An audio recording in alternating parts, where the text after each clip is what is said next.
क्या आप कभी सोचते हैं कि जीवन में सच्चा सुख क्या है? क्या आप कभी सोचते हैं कि मृत्यु से कैसे निडर होकर जीना चाहिए? आज मैं आपको एक ऐसी कहानी सुनाने जा रहा हूं जो आपको इन प्रश्नों का उत्तर देगी। आइए कहानी शुरू करते हैं। इससे पहले कि आप इस कहानी में खो जाइए, अभी इस चैनल को सब्सक्राइब कर लें। एक बार की बात है, एक नौजवान युवक बुद्ध के पास आता है और उनसे कहता है कि हे बुद्ध, क्या आप मेरे एक सवाल का जवाब देंगे? बुद्ध ने मुस्कुराते हुए कहा कि पूछो, क्या पूछना है?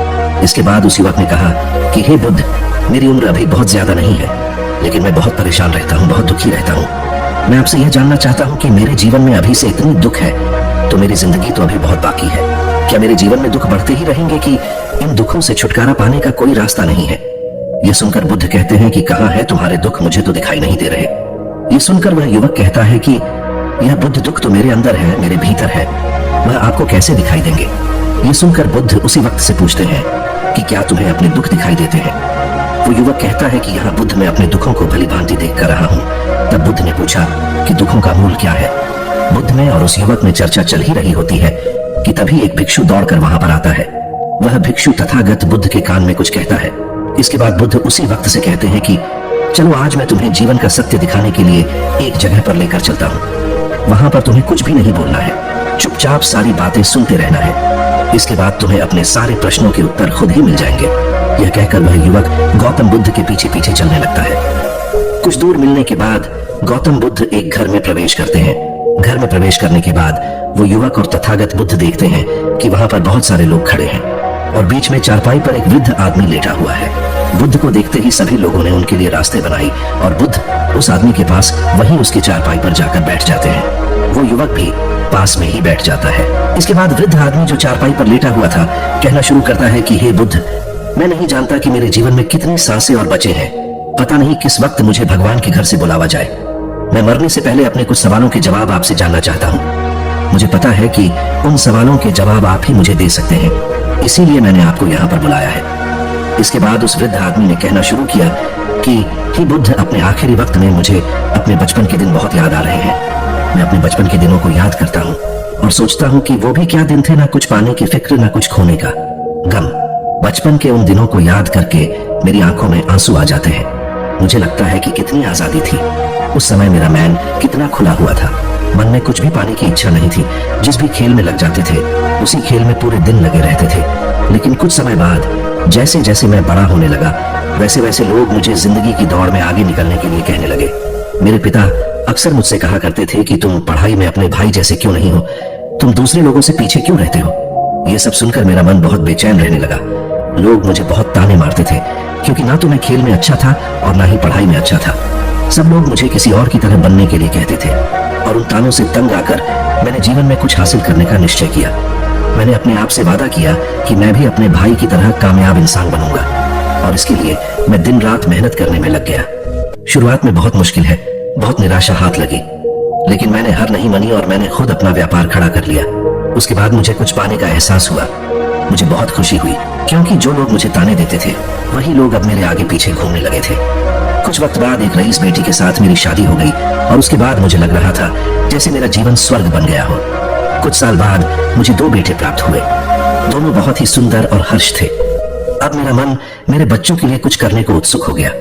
मैं और भी ज्यादा धन कमाने में लग गया और जल्द ही मैं अपने नगर का सबसे बड़ा व्यापारी बन गया। सब कुछ अच्छा चल रहा था, लेकिन अनहोनी को कौन टाल सकता है। एक दिन अचानक मेरी पत्नी मुझे छोड़कर चल गई। इससे मुझे बहुत गहरा सदमा पहुंचा। मैं कई दिनों तक अपने घर से बाहर नहीं निकला। मेरे बेटे मुझे हिम्मत दे देते कि पिताजी माताजी तो नहीं रही और जो हो चुका वो वापस नहीं आ सकता, लेकिन हम दोनों भाई आपका हमेशा साथ देंगे, आपकी हमेशा सेवा करेंगे। आपको किसी बात की कोई चिंता करने की आवश्यकता नहीं है। और धीरे धीरे मैंने भी अपने मन को समझा लिया कि अब तो मुझे अपने प्रिय पत्नी के बिना ही जीना पड़ेगा। इसीलिए मैंने अपना मन अपने बेटों के साथ जोड़ लिया। उनकी खुशी में ही मुझे खुशी होती थी, उनके दुख में ही मुझे दुख होता था। इसके बाद मैंने कहा कि ही बुद्ध जीवन चक्र में अक्सर मुझे महसूस होता था कि आखिर जीवन क्या है, जीवन को उसके गहराइयों में कैसे जाना जाए, ये कैसे जाना जाए कि मैं कौन हूँ और मैं इस दुनिया में क्या करने के लिए आया हूँ। ऐसे तमाम सवाल मेरे मन में उठते रहते थे और मुझे आपके बारे में भी पता चला कि बुद्ध ऐसी ध्यान की प्रणालियां बताते हैं जिससे जीवन का मतलब समझा जा सकता है। लेकिन मैं हमेशा सोचता रहता था कि पहले मैं अपने जीवन से दुखों और परेशानियों को दूर कर देता हूँ, उसके बाद ध्यान में मैं अपना पूरा मन लगाऊंगा। और यही सोच सोच कर मैं कभी ध्यान नहीं कर पाता था। धीरे धीरे वक्त बीत रहा और आखिर में उम्र ढलने के बाद मैं बीमार पड़ गया। वैसे मेरे जीवन में कोई कमी नहीं रही। मेरे बेटों ने मेरा अच्छा साथ दिया, मैंने जीवन में बहुत कुछ हासिल भी किया। लेकिन अब मैं अपने जीवन में अगर पीछे मुड़कर देखता हूँ तो मुझे एहसास होता है कि मेरे बचपन के दिन ही सबसे प्यारे दिन थे। तब उस आदमी ने बुद्ध से पूछा, मैं चंद मिनट का मेहमान हूँ, ये मैं जानता हूँ, लेकिन क्या कुछ ऐसा सूत्र मुझे बता सकते हैं जिससे कि मैं सुकून से मर सकूं? मेरे मन के सारे सवाल जवाब शांत हो जाए और मैं जीवन का असली मतलब समझकर मर सकूं।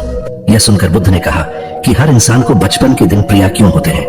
क्योंकि उस समय उसे कोई भी चिंता ही नहीं रहती, वो आजाद होता है, उसके मन में कोई लालसा नहीं होती, जिस काम में भी लग जाता है उसी में मग्न हो जाता है। लेकिन जैसे जैसे इंसान की आयु बढ़ाने लगती है वैसे वैसे उसकी इच्छाएं, उसकी कामनाएं दिन ब दिन बढ़ती जाती हैं और इसीलिए अक्सर इंसान भविष्य की तैयारी में लगा रहता है या फिर अतीत के बारे में सोचता रहता है और वह वर्तमान में जीना भूल जाता है।